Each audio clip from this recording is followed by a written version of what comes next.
Hey friends, it's the Lady Stardust here. Welcome back to my channel. And finally, I've put up this video which is going to be a speed build going through all the details from the Sims 4 Tiny Living stuff. Now I built this one for my pack, the initial review video, so I'd like to go through it with you so that you know exactly what I did. Now we've got 3 tiers of tiny homes. We've got small home, tiny home and macro home, and all come with their own sort of features and perks, and I'll show them at the end of the video as well, so stick around so that you can see all the benefits of having the Sims 4 Tiny Living pack. Now this pack, I really enjoyed building this one. I wanted to use every single item in the pack in this build, and I absolutely had no idea for what I was doing here. I researched tiny homes for probably about 3 hours to try and find something that I really liked, and originally I was going to go for a lighthouse, but then I realised that because it is an octagon build, it wouldn't have housed one of the Murphy beds properly, so that's why I decided to go with this cute little bungalow sort of modern build, and it's perfect for hanging out at the beach, just a single lowly rider.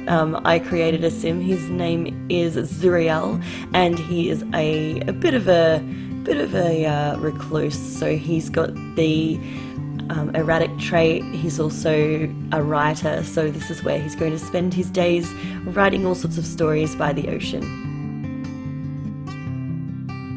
So with the build mode for Tiny Living, I was quite upset that there wasn't a lot more items for build mode.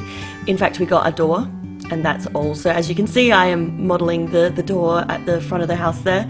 However, I was kind of upset. I wish that there was another window. A lot of people are saying, yeah, but we got lots of windows in university, and that's cool, but my Libra in me just needs everything to match. And same goes for the awnings. I couldn't find an awning that matched, and it just drove me crazy. The glass wouldn't match, or the colours wouldn't match, so it was just really frustrating. One really good tip for building one of these modern style houses is make sure you delete the ceiling so that it does give that natural light coming through those small windows at the top.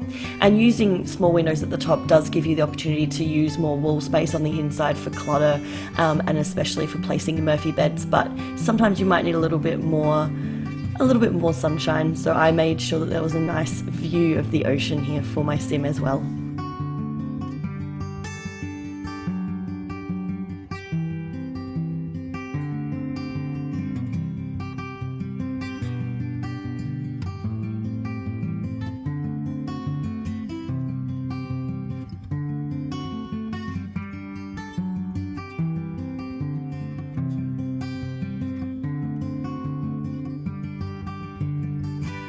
In the end, I really liked how it came out.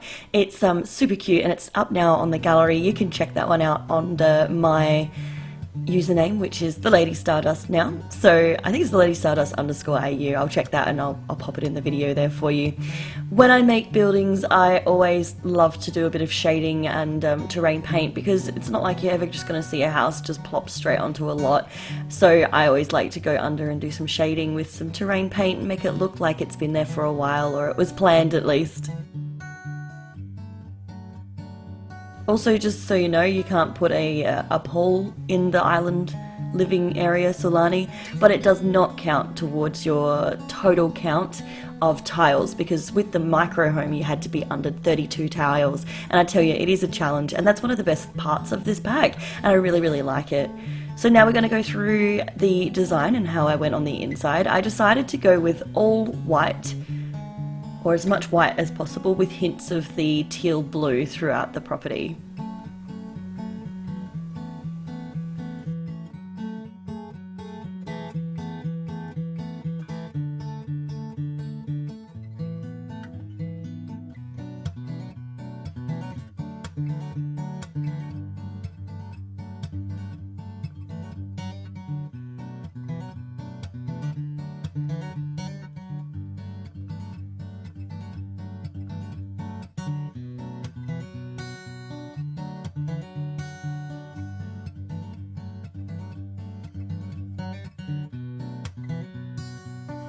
So one of the hardest things that I had to do was find a way to fit everything on 3.5 tiles, especially in the bathroom, and it was a really good challenge. And again, I really like this aspect of Tiny Living. I love the fact that they gave us something completely new. So the Murphy beds are probably one of the best things that are in this pack. The animations are absolutely beautiful, but the fact that they gave us a whole new lot type that actually came with a challenge was really fun.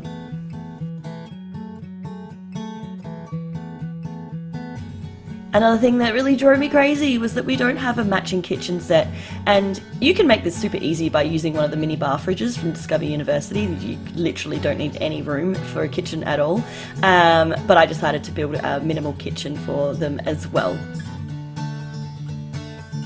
But again, I would have liked to see more kitchen items, mainly clutter and stuff like that, because, you know, especially when it comes to tiny homes, you use a lot of wall, and it would be really cool to see a lot of management with that. Also, the table is like a high table, which drives me crazy as well. I don't know why they just didn't give us a small table, a normal sized dining table for that.